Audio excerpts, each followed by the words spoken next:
how do you get people more deeply connected with your universe? We're trying to make it innovative, we're trying to make it accessible, and by introducing story and a narrative thread through the whole Infinity multiplayer experience is something that we really wanted to put a lot of attention and detail into. If it's a universe that everybody wants to be really excited about, it's got to grow and evolve beyond just an incredibly balanced suite of mechanics. It's got to speak to fantasy and what people want and what they expect.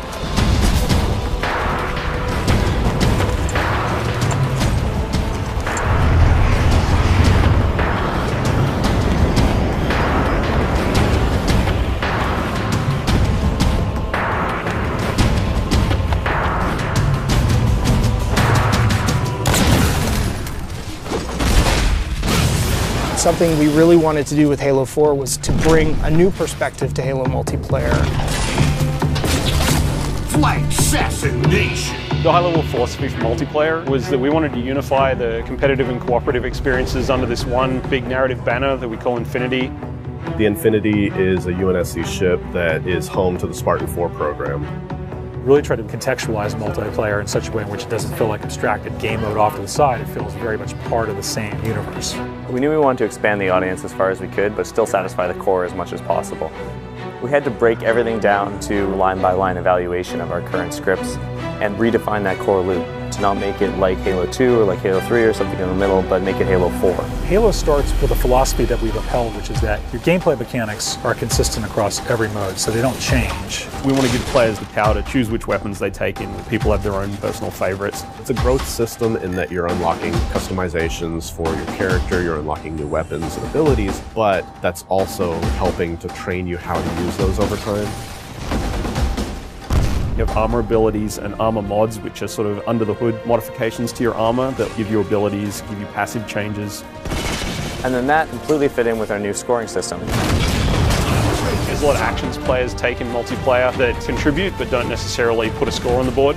Because of the objective medals and all the extra ways you can score in a match, no players are finishing the game with a 0. Hail Mary. So one of the big things for us was making sure that people felt involved, felt like they could always contribute in some sort of way. You're getting rewarded for teamwork, your style, your kills, your assists, the objectives you complete. And as you do that, you're going to get medals that fill up your ordnance meter. Ordnance ready. Once your ordnance meter fills up, the UNSC Infinity gives you 3 rewards you can choose from. Those are going to be power weapons, power-ups, or grenades, and you can call them down right to you. Request confirmed. We've added what we're calling a situational record. That's a replay of the person that just killed you and how they killed you. It just adds a bit more information for players. The matchmaking system has evolved to let us join in progress. Overall, this means players will be getting into games faster and more often. So the new CTF really focuses on trying to encourage a little more team play. In the past, there was a lot of dropping of the flag and changing of roles. Now when you pick up the flag, carrying flag, you're 100% committed, and at that point, your role is now to deliver that flag. Your HUD will change to tell you exactly where the deliver point is.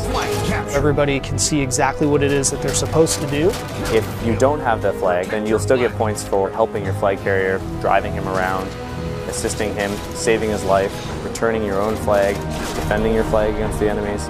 It's a much more intense experience for all of the players. Enemy team scored.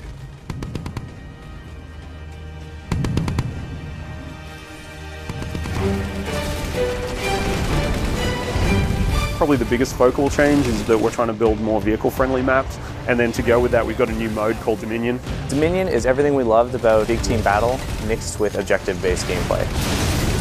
You have lots of vehicles, big power weapons, large maps, but now there's bases. As you reinforce the bases, then shields will come up, or you'll be able to activate turrets to kind of reinforce those locations. It's kind of like territories, but with a little bit more of a twist. Territory control. One of the biggest challenges was trying to get vehicle and infantry play to work really well on a large map that had a lot of interior space.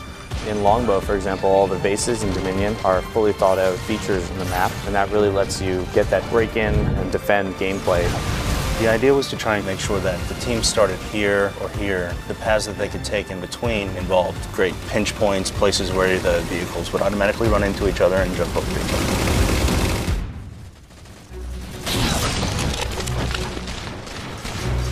Whenever we start a space, we need to concentrate on a few key things. One is that there's distinct landmarks everywhere you look so you can orient yourself and you never get lost while you're playing. Two is that whenever you're moving from location to location, if you're jumping across a gap, that none of those jumps feel frustrating. So for instance, floods are a replacement for infection and players have higher jump height. Infected.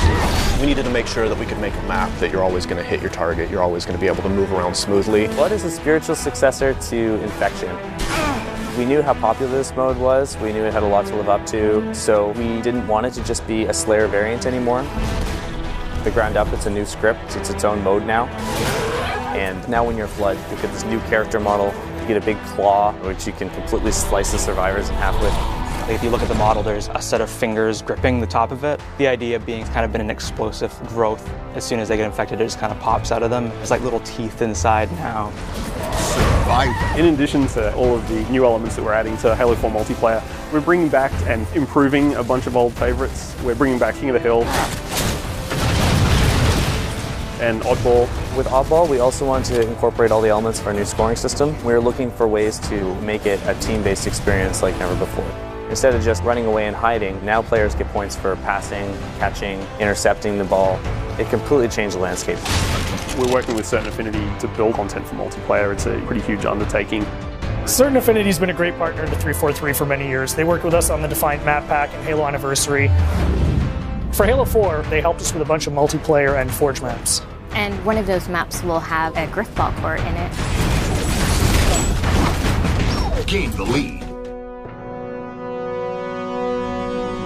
Forge is our toolset that allows players to customize their own levels. So we give multiple spaces that each have unique components that you can kind of mix and match to make your own layouts. We felt like a previous permutation of Forge wasn't necessarily the most accessible. The biggest thing for us was trying to increase the speed at which you can build things. We have a lot of new components. First is a magnet system, which makes it easier to line up pieces to each other. You see these little guys over here. These are hand-placed magnet points. Based on these points, you toggle it in the game and you can actually snap pieces together. Another thing that we have is the duplicate object tool. So if someone has a crazy idea, you can just place something. Oh, I have a mongoose. I can make 6 more of those. Whenever you exit your editing mode, you'll end up seeing shadows cast on the pieces that you placed. I can place a block sort of anywhere I want, and they'll just sit there. There'll be no shadow on the ground. It'll look kind of like it's floating, even though it's actually quite close to the ground. But then if I turn the lighting on, boom, you instantly get a shadow there. There's going to be things out there where we just end up scratching our heads being like, how did someone do that?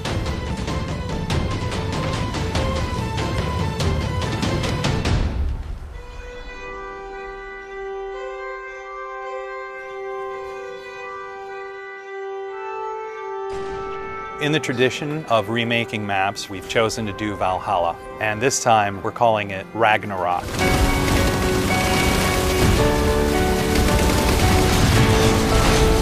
It is almost identical to the original layout of Valhalla.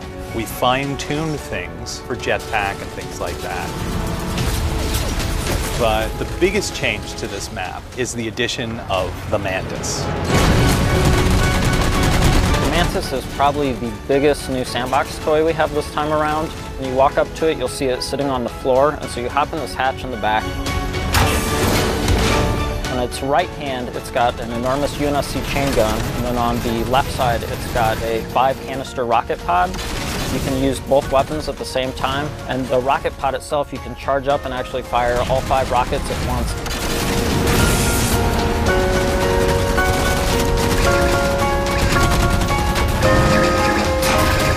The other thing that's really sweet with it is it has a melee stomp. This is probably the most powerful vehicle in a Halo game since like the Scorpion or Banshee. We knew from the start that if we're going to put this in campaign, we have to bring in multiplayer. What better toy do I want to use than Battlefield in the back? When you look at Halo's audience, you've got a group of players that really gravitates towards campaign, and then another group of players that really gravitates towards multiplayer. The idea of knitting together the narrative and this gameplay experience was the genesis of where Spartan Ops came from. The narrative thread through Spartan Ops is absolutely huge. 6 months after the events of campaign are over, the crew of the Infinity is going down to investigate Requiem. Some of the old hands here know what you're in for. The rest of you, you're due an education. Each week you have a new episode of a series that's continuing to tell this evolving story. And then you have these 5 missions that tie directly to that episode. And actually, in some cases, you've had a direct impact on what's happening in the next week's episode. Don't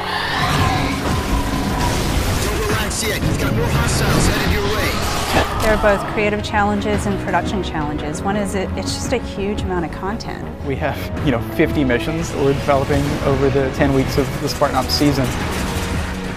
We only have this much space, we only have this much RAM, we only have this much bandwidth. So we had to do a lot of technical trickery so that everything that we wanted to accomplish was able to happen.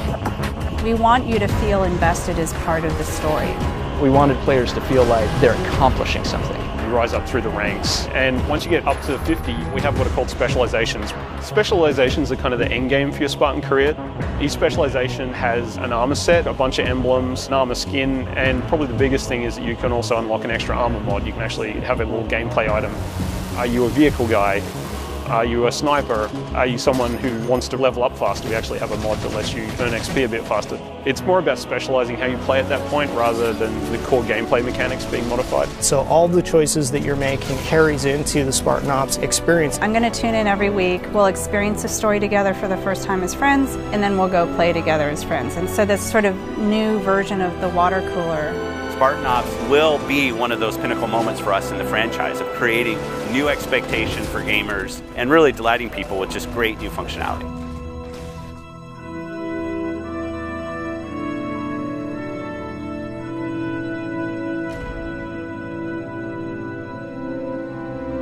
We're seeing just kind of the tip of the spear. Going where we want to go in the next steps is only made possible by building absolute confidence. A hero is someone who takes action even though they have something to lose. You gotta have the gumption. You gotta have the confidence to go after it. No matter how deeply we explore the universe or how much detail that you find out about aspects of the universe, it's still bigger and more mysterious than any amount of information could ever give us. And I think that's how the real universe is. Super excited about where this game has evolved to. There's so much variation at all levels of the game that make it infinitely replayable. People play it and they say, man, that's great, I just want one more game, and another one, and just keep going. It has been sort of this puzzle that's come together person by person.